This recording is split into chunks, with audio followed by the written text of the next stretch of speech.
Hey everyone, welcome back to our channel. Today we're going to talk about EVs again, but this time in a more compact version.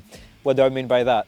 Right, so today we have the EVCHECK500, and what we are going to show you here basically is how to test, measure and check the functionality of your EV charger. Let me show you how to do that.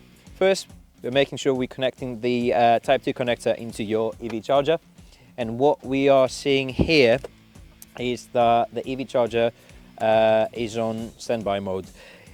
The modes that we explained on a different episode on our EVCHECK 2010 are also the same here, but the only difference we have here is that we don't have a PE error test, meaning you cannot test your earth on this installation. You can only check the functionality and mimic fault on the car side of things.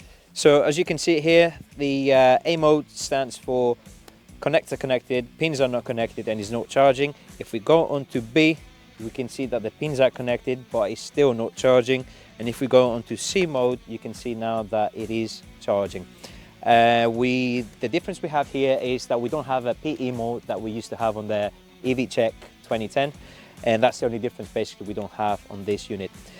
So if we now push one more up, we can see that now it mimics an actual CP error, meaning it mimics a fault on the car side of things. And this is it really for our EVCHECK500. I have to mention that you can use this with any multifunction tester. It's a universal tool as long as you comply with the current regulations.